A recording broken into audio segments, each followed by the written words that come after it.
Hello, ladies and gentlemen. This is Phil Chenevert with Why Do We Say That? Dismal. Did you know that there are evil days?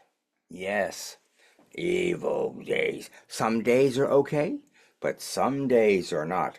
Well, in the medieval calendar, there were usually 2 days a month that were considered unlucky days or bad days, evil days.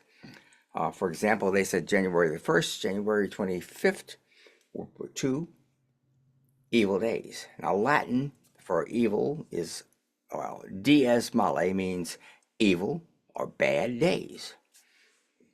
So, dies male turned into dismal. So, like in February, I think it was February 4th and February 26th, were just considered bad days. So, from the word, the calendar, you knew that, oh, tomorrow's the February 26th. It's a bad day. We're not going to make that business deal. So, it was Dies Male days, and it turned into dismal. And from that, the general word for dismal or bad days came to be associated with anything that was dismal. So when you look out and it's rainy or whatever, it's cold and wet and it's dismal, it's a bad day.